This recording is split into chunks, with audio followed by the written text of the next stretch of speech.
Former President Trump in court today for his classified documents case. NTD's Arlene Richards brings us the latest.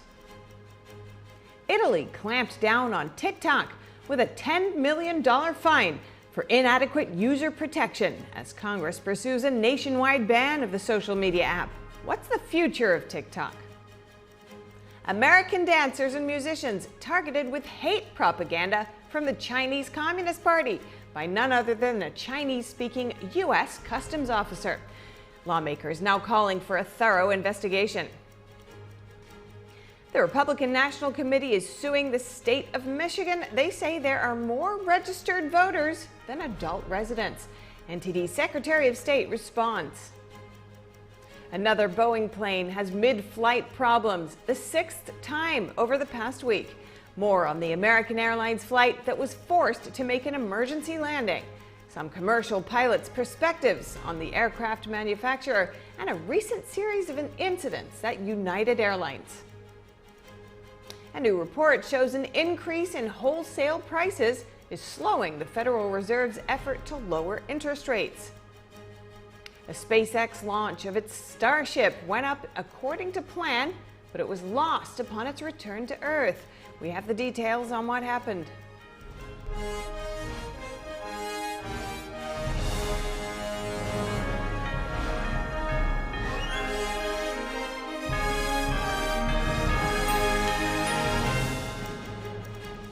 Welcome to NTD Newsroom. I'm Stephanie Cox.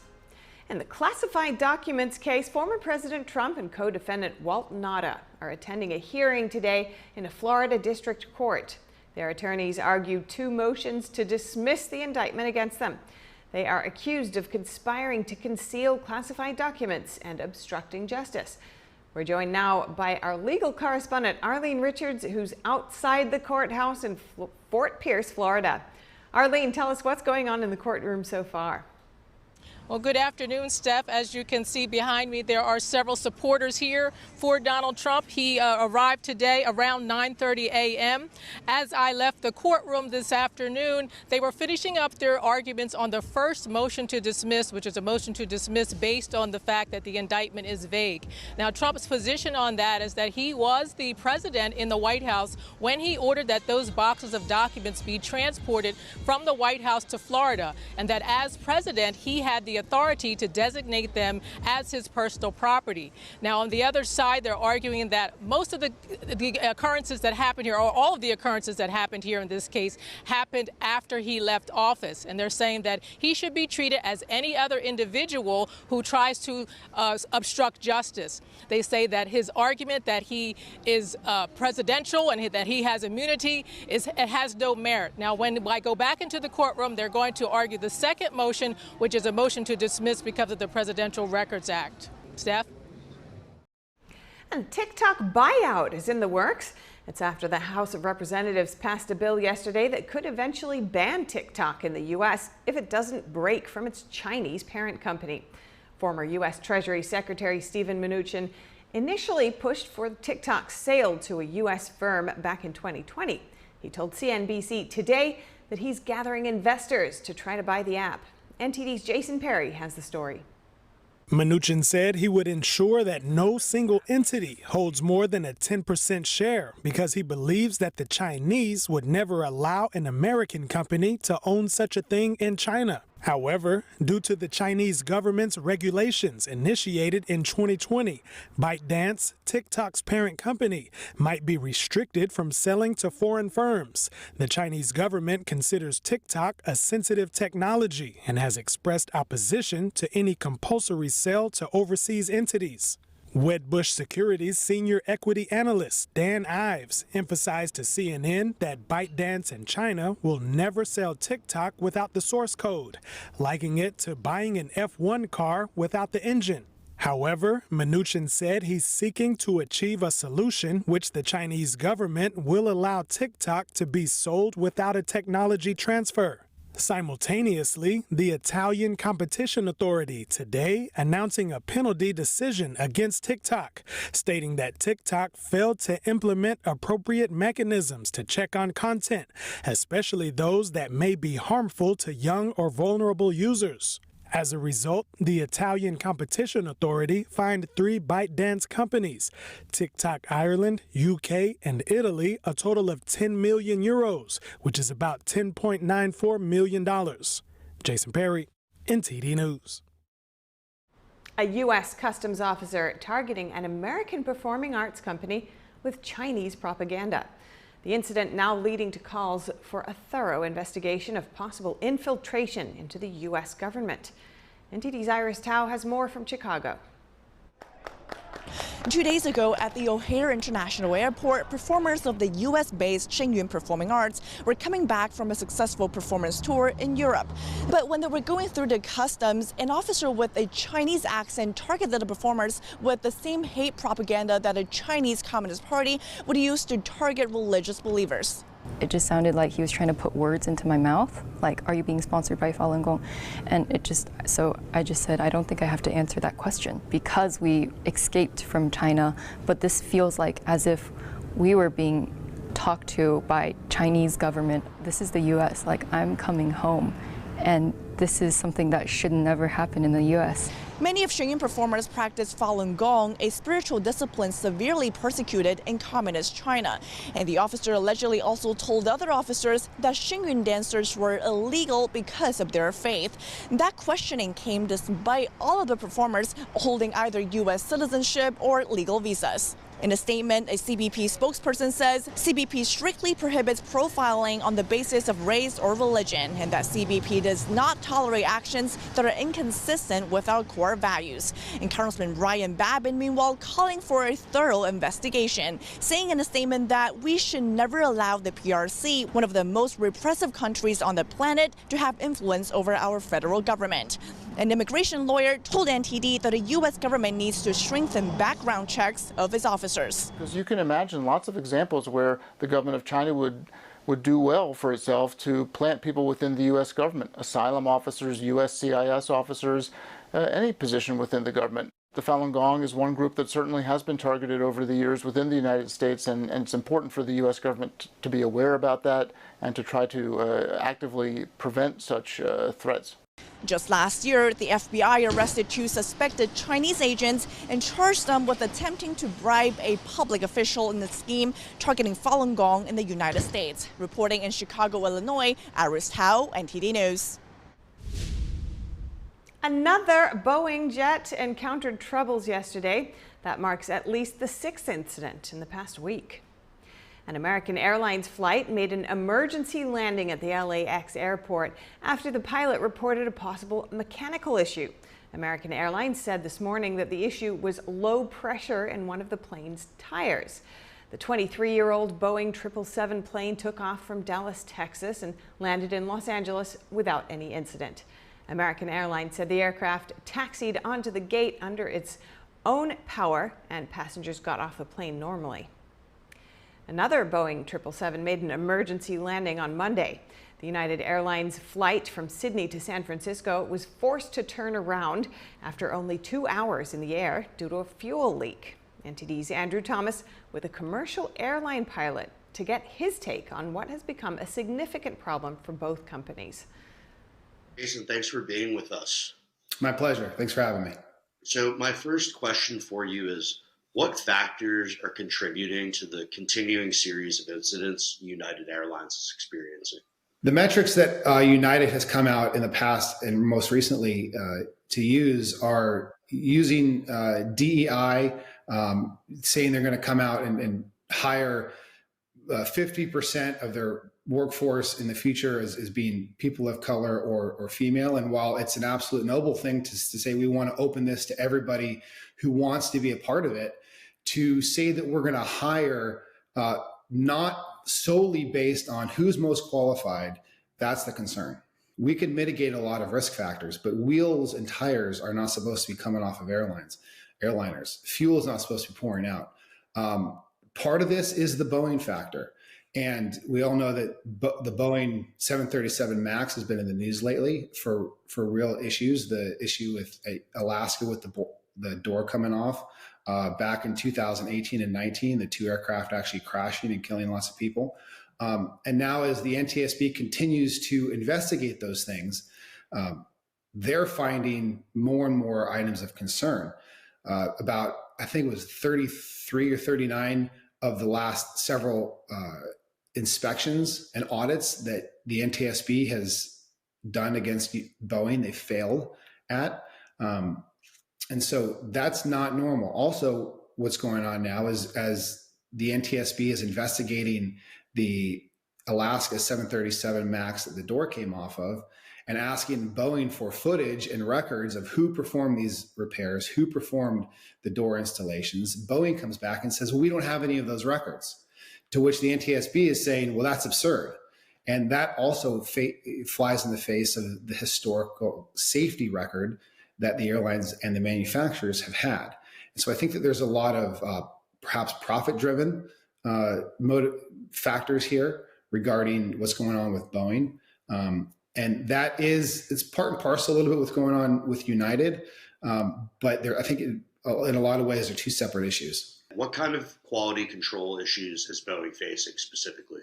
Another example would be that when the 737 MAX was delivered to the first airlines that received those several years ago, Boeing didn't fully disclose all of the systems that were included in or on the aircraft in an effort to save training costs, and which was then a contributing factor to the devastation and the crashes back in 2018. And so it's I think, a shortcoming on Boeing's part. Many are suspicious of whistleblower Josh Barnett's alleged suicide. How might that suspicion impact Boeing? I think it brings more scrutiny. I first and foremost, I feel for his family. My prayers go to them, my condolences. And, it's an ongoing investigation. So the specifics about that, I think could be discussed another time. But as far as the effect on Boeing, this is another thing that is lighting the fire as far as the public outrage. What is going on at Boeing that is causing these headlines to be happening? We've never seen this before. And this is not happening over at Airbus. It's not happening at Embraer or other airframe manufacturers around the world. This is exclusive to Boeing. Thank you for your perspective. The Republican National Committee is suing Michigan's Secretary of State. The lawsuit filed yesterday claims that Michigan fails to maintain accurate voter rolls.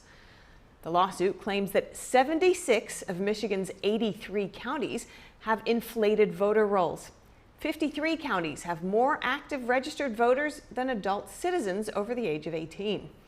Michigan Secretary of State Jocelyn Benson said in a statement that officials have done more in the last 5 years than in the previous 2 decades to remove deceased voters and ineligible citizens from the rolls. And the White House is discussing ways to respond to a potential mass exodus of people from Haiti. This includes expanding capacity at a migrant center in Guantanamo Bay, located about 200 miles from Haiti on the southern coast of Cuba. The center has been used for years to process migrants and is separate from where terrorist suspects are held. In Illinois, due to escalating costs, the state plans to cut health insurance programs for citizens and illegal immigrants. The move, effective April 1st, aims to manage the program's budget, which exceeded $1 billion last year. About 6,000 people will lose coverage. Last year, Governor J.B. Pritzker initially earmarked $220 million for Illinois' health program for 2024, but costs soared to over $1 billion due to higher than expected enrollments, jumping from an estimated 98,500 to over 120,000. Republicans argue that Benefit Programs act as a magnet, attracting migrants, and is partly driving the issue. When we come back, the European Parliament passed a new regulation aimed at protecting media outlets and freedom of the press. However, some experts argue the law will instead safeguard official narratives from the EU and pose a threat to independent journalism. An uptick in wholesale prices is slowing down the chance of the Federal Reserve cutting interest rates. We'll find out what this means for American consumers. And a massive SpaceX Starship launching into orbit today as planned. Engineers say the return to Earth, not so much. That story and more when we return.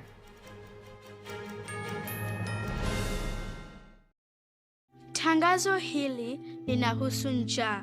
Tarajia kuona watoto wakiwa na njaa katika maeneo haya. Mambo yalikuwa bora kwa miaka mingi. Tuliweza kupigana na njaa na watoto wachache walikufa. Lakini sasa mambo yamebadilika na kwa mabaya zaidi. Hii ni kwa sababu wakati huu ukame umeangamiza zaidi. Через війни та конфлікти ми мусимо залишати наші домівки і всі наші речі. Ми навіть не маємо їжі. Тому нам потрібна ваша допомога. Millions of children are fighting to survive due to inequality, conflict, poverty, and the climate crisis. Save the Children is working alongside communities to provide a better life for children. And there's a way you can help. Please call or go online to give just $10 a month, only 33 cents a day. We urgently need 1,000 new monthly donors in the next 30 days to help the children we support around the world. You can help provide food, medicine, care, and protection, plus so much more that a child needs, by calling right now and giving just $10 a month. Ви можете допомогти голодуючим родинам вижити. All we need are 1,000 monthly donors in the next 30 days. Please call or go online now with your monthly gift of just $10. Thanks to generous government grants, every dollar you give can have up to 10 times the impact. And when you call with your credit card, we will send you this Save the Children tote bag as a thank you for your support. Toto kote duniani потребують вашої допомоги.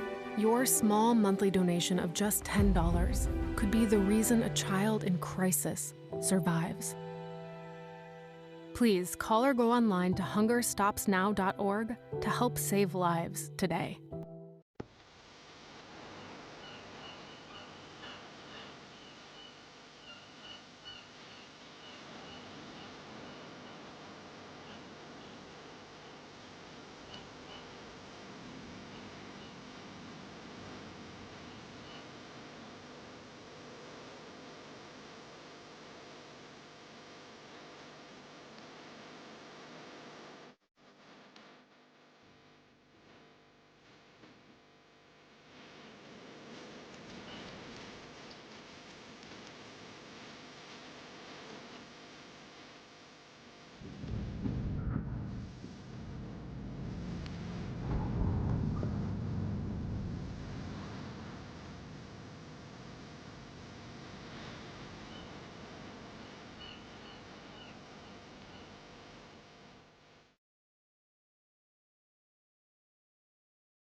The European Parliament passed a new law yesterday aiming to protect the freedom of the press.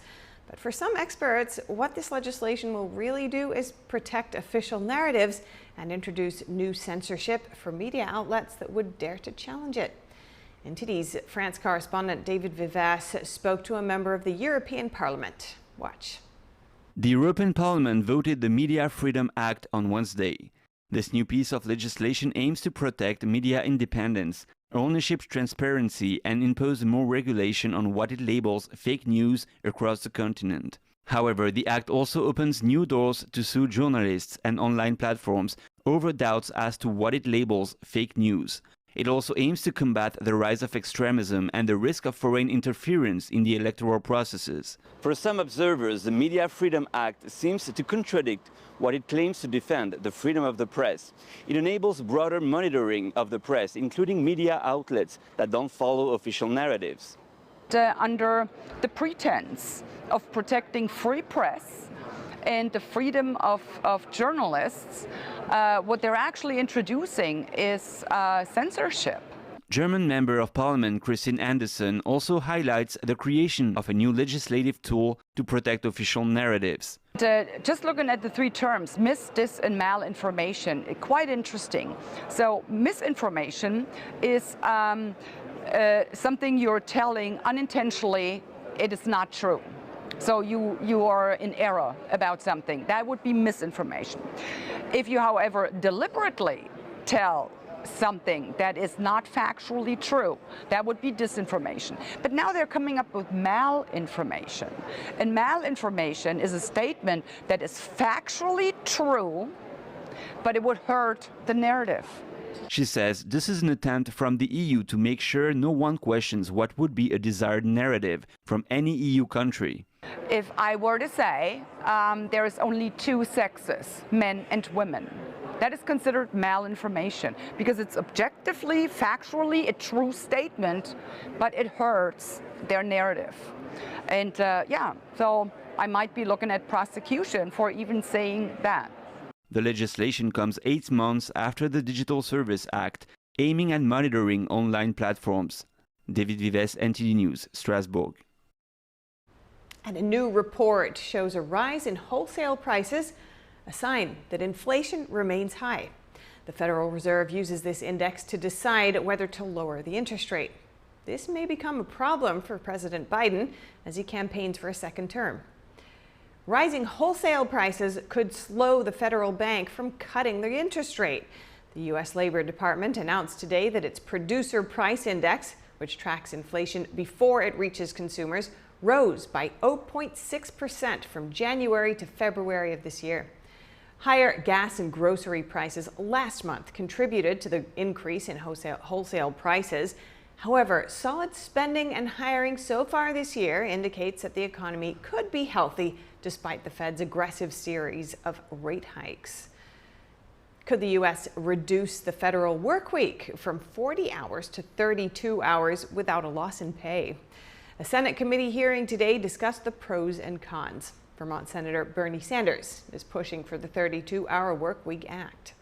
One of the issues that we have got to talk about is stress in this country. The fact that so many people are going to work exhausted, physically and mentally. And the fact that we have not changed the Fair Labor Standards Act. This was in 1940. We came up with a 40-hour work week. 1940. The government mandating a 32-hour work week requiring businesses to increase pay at least an extra 25% per hour would, frankly, destroy some employers. They would ship those jobs overseas, or they would automate to replace those workers for whom they have an increased expense, or they would dramatically increase prices to make this stay afloat. The U.S. Senate Committee on Health, Education, Labor, and Pensions called the hearing. Senator Sanders argues that new technology and increased productivity should result in fewer hours for workers.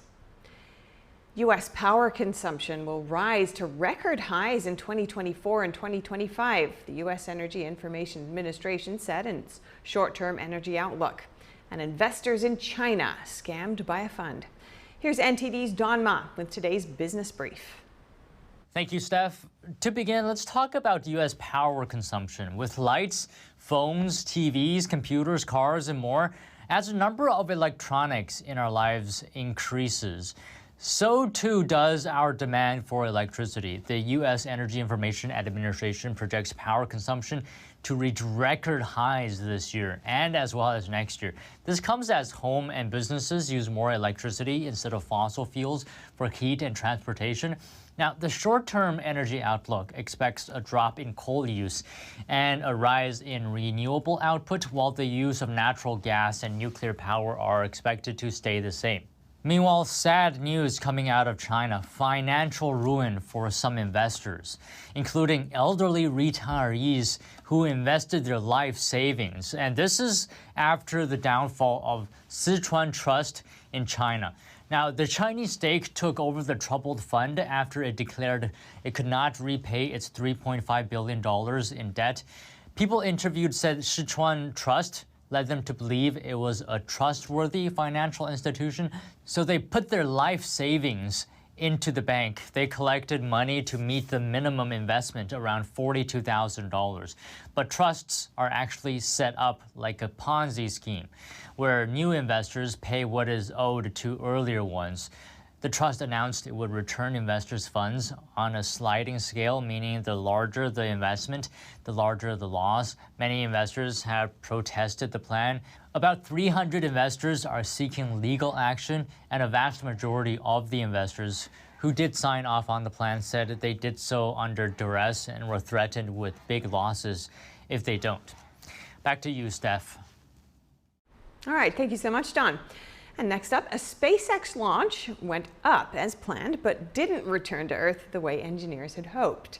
The deep space rocket took off earlier today from a launch site in Texas. Engineers for Elon Musk's company SpaceX say they lost all contact with its mega rocket named Starship. The almost 400-foot tall rocket successfully reached orbit a short time after it launched. The spacecraft was scheduled to splash down in the Pacific, but broke up as it re-entered Earth's atmosphere. This is the third test for the massive rocket and the most successful one so far. In April, the main booster rocket fell back to Earth in a ball of flames, and last November, the main booster rocket exploded after just a few minutes in the air. And a wild night for some residents in the Kansas City area. Wednesday, a storm spawned baseball-sized hail, causing some massive property damage. Take a look at this. One resident is holding two of the large hailstones next to a baseball for comparison. You can see the hail pinging against her family's home and vehicles. The balls of ice shattered the sunroof and windows on their cars and left countless dents. It even left holes in their swimming pool cover. The resident said it sounded like pumpkins were being dropped on her house and that the hail fell from the sky for a whopping 9 minutes. Fortunately, no injuries were reported. Thank you for watching NTD Newsroom. I'm Stephanie Cox. We'll have more stories from the U.S. and around the world. Join Tiffany Meyer for the NTD Evening News at 6 p.m. Eastern, 3 Pacific.